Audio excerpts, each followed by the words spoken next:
Hi, I'm Amy Gillespie, and I've been at Motel 6 for about 4 years now, since 2019. Originally, it was supposed to be just very short-term, temporary. I was working, I'll be able to save up some money to get out and find a place to live. And then coronavirus came, and that kind of like shut down a lot of things, and it made it super hard to get out of the hotel situation because everything was shut down. I had money saved up to use to move, and Corona came and it shut it down. It is very expensive to live in a hotel. It goes anywhere from $350 to $450 a week. I pay probably I would say maybe $1,500 a month. And the reason I'm not able to find an apartment or house or anything is because I don't have employment. Since my daughter's been sick, I haven't been able to work. She was diagnosed with stage 3 B-cell lymphoma cancer, so that has been an ongoing battle with that. So this is my room. I have a 2-bed hotel room. So we have one bed here, and then we have the other bed over here. Over here, I have my toaster, my microwave, and my Instapot, and also all my food and stuff down there, canned goods. Over here, I have my burner, my toaster, my stove burner. And then in here is our bathroom. We have a sink and stand-up shower. No bathtub. Kind of sucks, but that's what we got. This is the one sink that I have to use to wash dishes and brush teeth and all of that good stuff. I have a hot plate in here, in my bathroom, because I cook and we can't cook too many things at once because of the power will trip the room, circuit breaker. So I have to cook in 2 separate locations. I cook in here and I cook in the room. And then I have all my pots and pans, utensils. Richmond, Virginia is in the middle of a really big affordable housing crisis.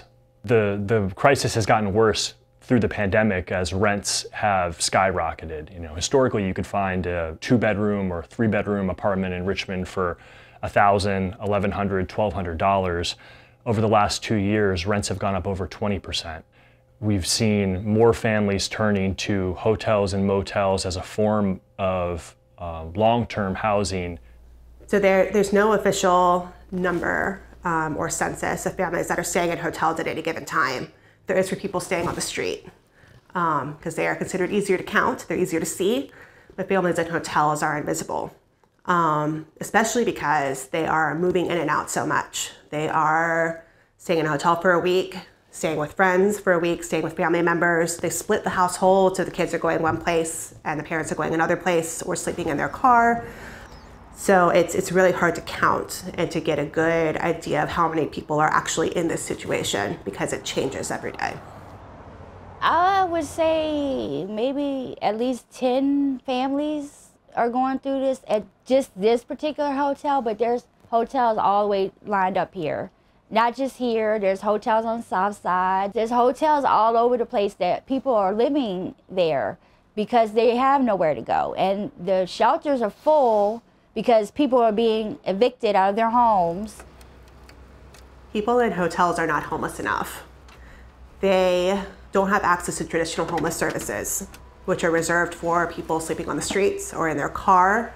So you are completely blocked out from accessing anything like emergency shelter, rapid rehousing, permanent supportive housing. If you are in need of those kinds of services, you're stuck. You are kind of forced to figure out your own way out, and a lot of families just aren't able to do that without some kind of help. Yeah, I did not expect to be in this hotel this long, but life has happened. Nobody wants to be here. Nobody wants to be in a hotel living with their kids. Spacing in a hotel is very hard because for one, you have no space to put anything. And for two, it's 3 of us in here. So we have everybody's stuff in here. clothes, shoes, you know, all the stuff that we wear every day. And then I have extra sheets and towels and stuff if I need them. But yeah, it's a lot.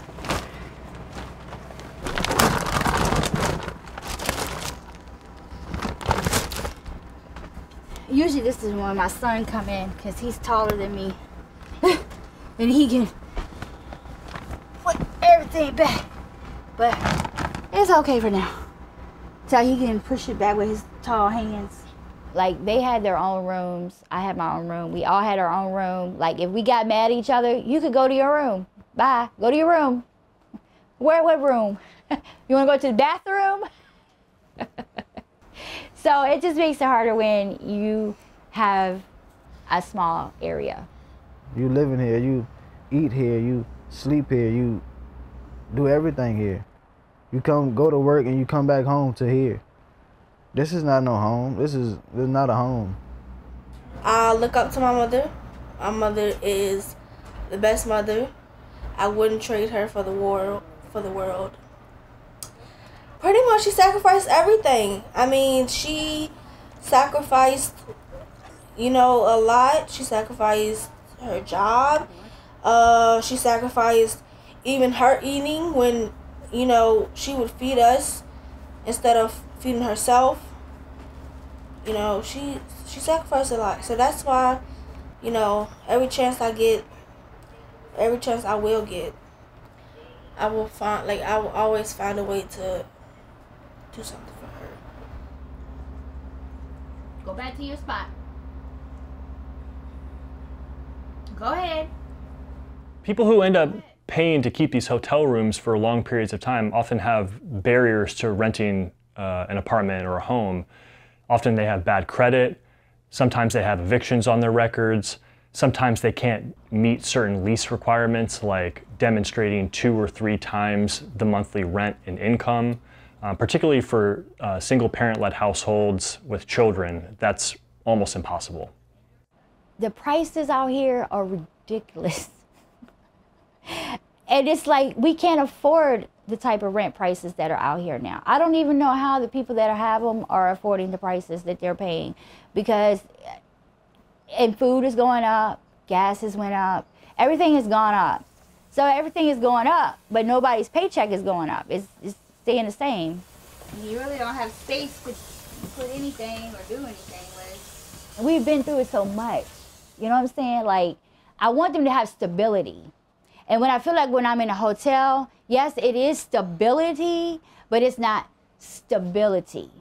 If you can understand what I'm saying. Like, yeah, this is okay, but I want to have y'all in the house. I want an apartment. I want better things. I don't want to settle for this. This is not what I'm selling for. I'm selling for it now, but this is not what I want. I want my own place back.